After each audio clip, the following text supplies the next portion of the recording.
Assalamualaikum warahmatullahi wabarakatuh. Selamat berjumpa kembali dengan kami di kanal YouTube 1001 Ide. Pada video kali ini kita akan membahas contoh soal PTS ataupun PAS mata pelajaran Ilmu Pengetahuan Sosial kelas 8 Sekolah Menengah Pertama kurikulum Merdeka Belajar. Yang kita bahas adalah pada semester yang pertama.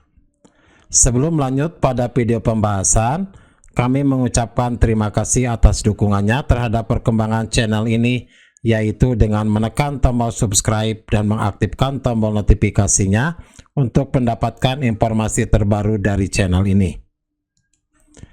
Kita mulai dari bagian yang pertama. Berilah tanda silang pada huruf A, B, C, atau D pada jawaban yang paling benar.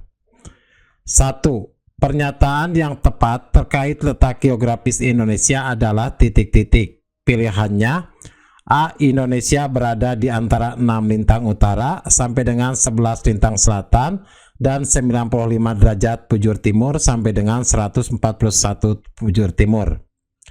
B. Indonesia berada pada pertemuan deretan pegunungan Sirkum Pasifik dan Sirkum Mediterania. C. Indonesia berada di antara dua benua, yaitu benua Asia dan benua Australia, serta diapit oleh dua samudra, yaitu Samudra Hindia dan Samudra Pasifik.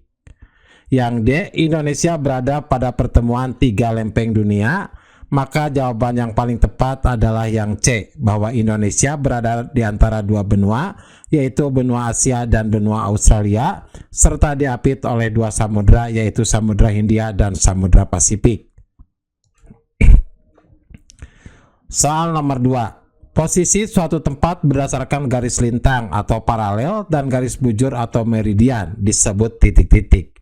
Pilihannya adalah A. Letak astronomis, B. Letak geografis, C. Letak geologis, dan D. Letak strategis. Maka jawaban yang paling tepat adalah yang A, yaitu letak astronomis. Soal nomor 3. Indonesia memiliki banyak gunung api aktif. Jalur pegunungan di Indonesia membentang dari ujung utara Sumatera memanjang melalui pantai barat Sumatera, melewati Pulau Jawa, Nusa Tenggara, Banda, Sulawesi, dan Halmahera. Jumlah gunung aktif di Indonesia sebanyak 127 gunung api. Hal tersebut merupakan dampak dari adanya letak titik-titik. Pilihannya adalah A. Astronomis, B. Geografis, C. Geologis, dan D. Absolut. Maka pilihan yang tepat adalah yang C, yaitu geologis. Soal nomor 4. Perhatikan pernyataan berikut. Yang pertama, Indonesia adalah negara kepulauan. Yang kedua, lautan yang menjadi isolasi alam antar kelompok tersebut. Yang ketiga, keterbatasan teknologi di bidang nautika perkapalan menyebabkan mereka tidak dapat bertemu atau berpindah dari satu pulau ke pulau lain. Kondisi yang demikian merupakan faktor titik-titik yang memengaruhi keragaman sosial budaya di Indonesia. Pilihannya adalah A. Isolasi geografis, B. Iklim, C. Letak geografis, dan D. Astronomis. Maka jawaban yang tepat adalah yang A, yaitu isolasi geografis. Selanjutnya soal nomor 5. Masyarakat dapat mengetahui keadaan iklim dengan memperhatikan unsur-unsur cuaca dan iklim. Hal itu penting untuk diketahui karena dapat memengaruhi sektor pertanian. Berikut pengaruh unsur-unsur iklim terhadap tanaman kecuali. Pilihannya A. Hujan meningkatkan kadar air, B. Kelembaban membatasi hilangnya air, C. Suhu menambah kadar air, dan D. Penyinaran matahari memengaruhi fotosintesis makanan. Maka jawabannya adalah yang C, bahwa suhu menambah kadar air. Soal nomor 6. Kondisi cuaca rata-rata tahunan pada suatu wilayah yang luas disebut titik-titik. Pilihannya adalah A. Iklim, B. Cuaca, C. Curah hujan, dan D. Angin. Jawaban yang paling tepat adalah yang A, yaitu iklim. Soal nomor 7. Berdasarkan letak astronomis, ada 3 pembagian zona waktu di Indonesia, yaitu WIB, WITA, dan WIT. Berikut ini merupakan daerah yang termasuk waktu Indonesia Barat atau WIB adalah titik-titik. Pilihannya A. Sumatera, Jawa, Kalimantan, dan Kalimantan Tengah. B. Sumatera, Jawa, Kalimantan Barat, dan Kalimantan Utara. C. Sumatera, Jawa, Kalimantan Selatan, dan Kalimantan Tengah. D. Sumatera, Jawa, Kalimantan Barat, dan Maluku. Maka jawaban yang paling tepat adalah yang A, yaitu Sumatera, Jawa, Kalimantan Barat, dan Kalimantan Tengah. Soal nomor 8.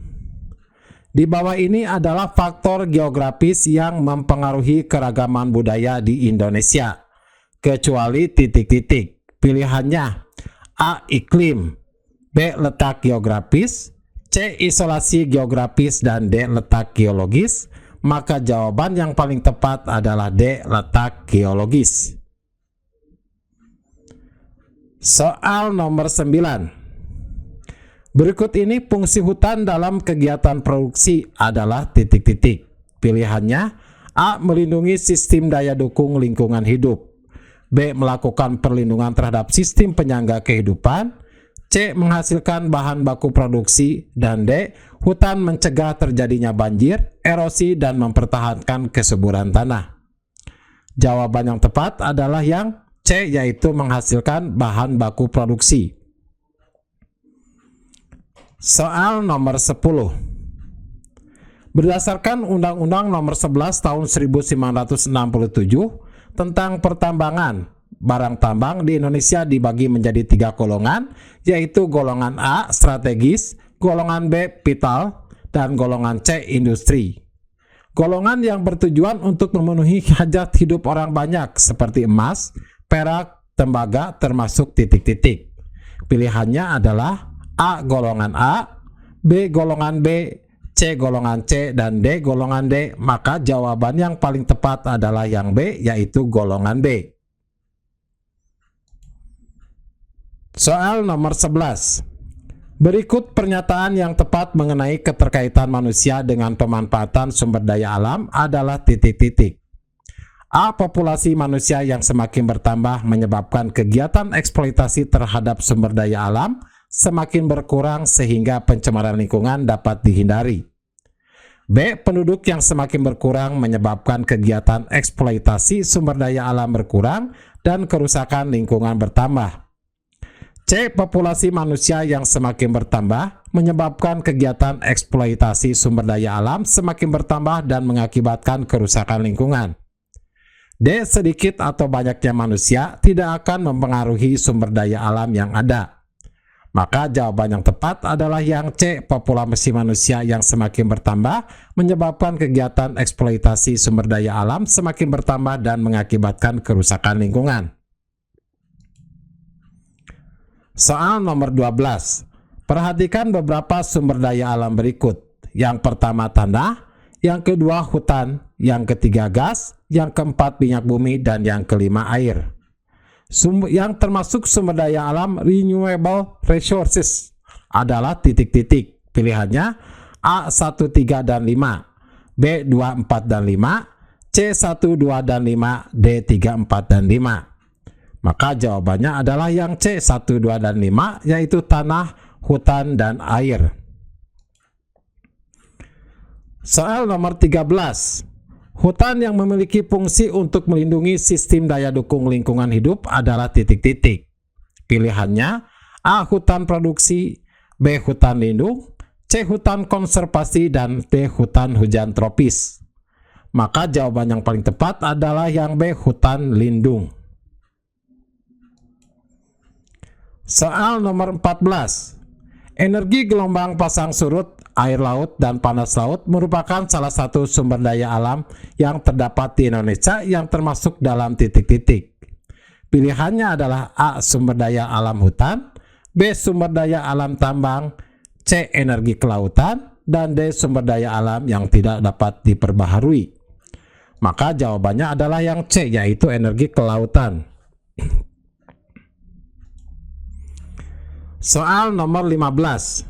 Diketahui bahwa negara Indonesia memiliki jumlah penduduk usia produktif 15-65 tahun yang banyak dan penduduk usia non-produktif yang rendah.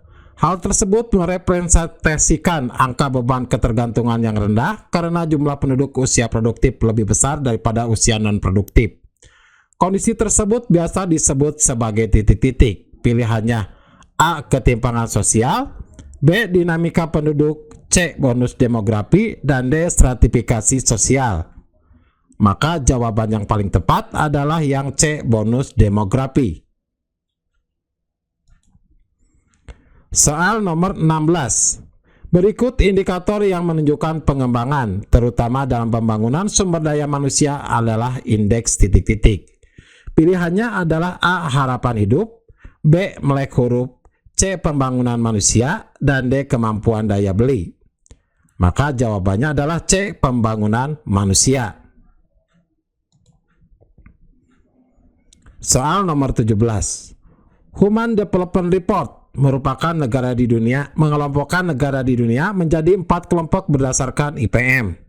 Berdasarkan laporan yang dikeluarkan oleh UNDP pada tahun 2014 dan 2013, Indonesia berada pada peringkat 108 atau termasuk ke dalam kelompok titik-titik.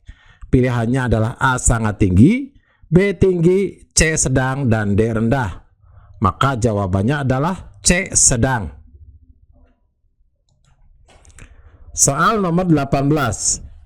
Kualitas sumber daya manusia ditentukan dengan beberapa hal, kecuali titik-titik.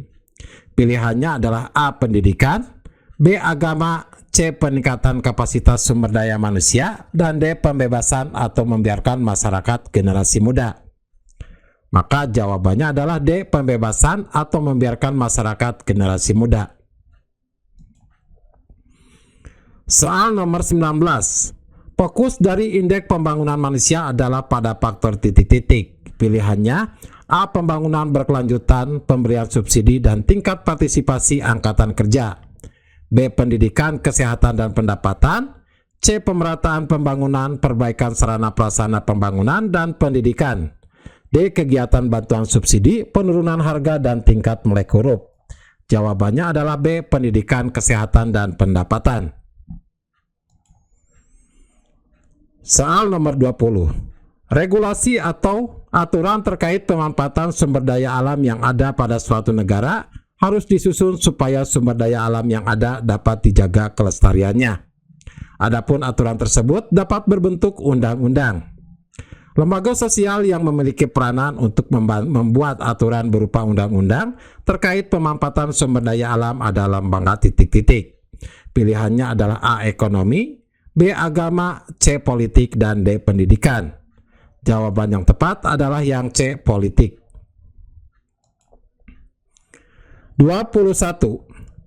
Perbuatan yang dilakukan secara berulang-ulang dalam bentuk yang sama disebut titik-titik. Pilihannya A. Cara, B. Kebiasaan, C. Tata kelakuan, dan D. Adat istiadat. Jawaban yang tepat adalah B. Kebiasaan. Soal nomor 22. Aturan atau kaidah yang menjadi pedoman tingkah laku disebut titik-titik. Pilihannya A. Larangan, B. Undang-undang, C. Sanksi, dan D. Norma. Maka jawabannya adalah D. Norma. Soal nomor 23. Setiap lembaga sosial yang ada di masyarakat memiliki peranannya masing-masing terkait dengan pemanfaatan sumber daya manusianya. Adapun peranan lembaga keluarga dalam pemanfaatan sumber daya manusia adalah titik-titik. Pilihannya A. Sebagai tempat sosialisasi pertama bagi anak, B. Tempat berlangsungnya kegiatan belajar yang dilakukan untuk mengubah tingkah laku seseorang menjadi lebih baik melalui hubungan dengan lingkungan sekitar, C. Mengatur hubungan antar manusia dalam pemenuhan kebutuhan pokok, dan D. Sebagai suatu sistem keyakinan dan praktek keyakinan dalam masyarakat. Maka jawabannya adalah B. Tempat berlangsungnya kegiatan belajar yang dilakukan untuk mengubah tingkah laku seseorang menjadi lebih baik melalui hubungan dengan lingkungan sekitar. Soal nomor 24. Tingkatan norma yang tidak akan mendapatkan hukuman berat akan tetapi hanya sekedar celaan adalah titik-titik. Pilihannya A. Cara, B. Kebiasaan, C. Tata kelakuan, dan D. Adat istiadat. Jawaban yang tepat adalah C. Tata kelakuan atau mores. Soal nomor 25. Pengaruh kebudayaan Hindu-Buddha dalam bidang pemerintahan adalah titik-titik. Pilihannya, A. Pemimpin dipilih melalui musyawarah, B. Pemimpin yang dipilih adalah orang yang dianggap tua dan bijaksana, C. Pergantian pemimpin masyarakat berdasarkan atas keturunan, dan D. Gelar pemimpin adalah datuk. Jawaban yang tepat adalah C. Pergantian pemimpin masyarakat berdasarkan atas keturunan. Soal nomor 26. Sejak abad pertama Masehi, telah terjalin hubungan antara Indonesia dengan India. Hal itu disebabkan titik-titik. Pilihannya, A. Terjadinya perubahan jalur lalu lintas perdagangan antara India dengan Tiongkok dari semua menggunakan jalur darat, jalur sutra menjadi menggunakan jalur laut. B. Letak Indonesia di tengah jalur lalu lintas perdagangan India dengan Tiongkok. C. Kerajaan-kerajaan besar India memperluas wilayah kekuasaannya sampai ke Indonesia. Dan D. Indonesia adalah wilayah tujuan dagang para pedagang India. Jawabannya adalah yang A. Soal nomor 27. Dalam konsep agama Hindu terdapat pengelompokan masyarakat berdasarkan kasta. Namun di Indonesia, keberadaan kasta kurang begitu kuat. Konsep kasta kurang begitu mengakar di Indonesia karena titik-titik. Pilihannya, A. Latar historis masyarakat Indonesia yang kesukuan dengan sistem paguyuban. B. Konsep kasta terlalu kaku dalam membagi masyarakat. C. Masyarakat Indonesia kurang terbiasa dengan adanya kasta. Dan D. Sistem kerajaan yang terlalu menonjolkan keturunan. Jawabannya adalah A. Latar historis masyarakat Indonesia yang kesukuan dengan sistem paguyuban. 28. Sistem kepercayaan yang berkembang di Indonesia sebelum datangnya agama Hindu-Buddha adalah titik-titik. Pilihannya A. Ateisme dan politeisme, B. Panteisme dan ateisme, C. Totemisme dan ateisme, D. Animisme dan dinamisme. Jawabannya adalah D. Animisme dan dinamisme. 29. Candi adalah salah satu contoh bentuk alkulturasi budaya Hindu-Buddha dengan budaya asli Indonesia karena bentuk candi di Indonesia merupakan titik-titik. Pilihannya adalah A. Tiruan bentuk stupa dari India, B. Tiruan punden berundak dari India, C. Gabungan bentuk stupa dan punden berundak dari India, D. Gabungan bentuk stupa India dengan punden berundak dari Indonesia. Jawabannya adalah D. Gabungan bentuk stupa India dengan punden berundak dari Indonesia. Soal nomor 30. Pengaruh Hindu di Indonesia melalui jalan damai yang dilakukan pedagang dari India melalui jalur laut. Perdagangan pada masa itu sedang berkembang karena jalur sutra yang menghubungkan India Cina melalui jalur laut dan melalui wilayah Nusantara. Ada pernyataan dari teori titik-titik. Pilihannya A. Teori Waisa, B. Teori Brahmana, C. Teori Ksatria, dan D. Teori Aris Balik. Jawabannya adalah A. Teori Waisa. Selanjutnya adalah jawablah pertanyaan di bawah ini dengan benar. Nomor 1. 31. Jelaskan yang dimaksud dengan letak astronomis, letak geografis, dan letak geologis. Letak astronomis adalah posisi suatu tempat berdasarkan garis lintang paralel dan garis bujur meridien. Indonesia berada di antara 6 lintang utara dan 11 lintang selatan dan 19 bujur timur sampai 191 bujur timur. Letak geografis adalah posisi suatu wilayah berdasarkan kenyataan di permukaan bumi. Indonesia terletak di antara dua benua yaitu benua Asia dan Australia serta di antara dua samudra yaitu Samudra Hindia dan Pasifik. Yang ketiga, letak geologis adalah posisi suatu wilayah yang didasarkan pada struktur geologi atau susunan batu di sekitarnya. Indonesia dilalui dua jalur pegunungan dunia yaitu pegunungan Sirkum Pasifik dan Sirkum Mediterania. 32. Sebutkan 3 potensi sumber daya alam kemaritiman di Indonesia. Yang pertama perikanan, yaitu perikanan tradisional dan modern. Yang kedua energi kelautan, terdiri dari energi gelombang pasang dan surut, arus laut dan panas laut. Yang ketiga wisata bahari, olahraga air seperti berenang, memancing, menyelam, snorkeling, dan fotografi bawah laut. 33. Tuliskan beberapa hal yang menjadi prioritas utama dalam pembangunan kualitas sumber daya manusia. Yang pertama adalah sistem pendidikan yang baik dan bermutu. Yang kedua, penguatan peran agama dalam kehidupan sosial bermasyarakat. Yang ketiga, peningkatan kapasitas sumber daya manusia. Dan yang keempat, pengembangan masyarakat generasi muda. Soal nomor 34. Jelaskan peranan lembaga ekonomi dan lembaga pendidikan dalam pelestarian sumber daya alam. Yang pertama, lembaga ekonomi. Lembaga ekonomi berperan dalam menjaga keseimbangan dalam memanfaatkan sumber daya alam. Yang kedua, lembaga pendidikan, yaitu lembaga pendidikan berperan untuk memberikan kesadaran menjaga dan melestarikan alam melalui pendidikan. Soal nomor 35. Pada masa lalu terdapat jalur perdagangan yang digunakan untuk menghubungkan kegiatan dagang India dan Cina yang disebut jalur sutra. Mengapa diberi nama jalur sutra? Jawabannya, hubungan dagang antara India dan Cina semula dilakukan melalui jalur darat yang membentang dari Cina melewati Asia Tengah sampai Eropa. Komoditas utama yang diperdagangkan adalah kain sutra dari Cina. Itulah mengapa jalur tersebut dinamakan jalur sutra. Demikianlah video pembahasan untuk soal PTS maupun PAS, mata pelajaran ilmu pengetahuan sosial, kelas 8 semester yang pertama kurikulum Merdeka Belajar. Semoga video ini bermanfaat. Assalamualaikum warahmatullahi wabarakatuh.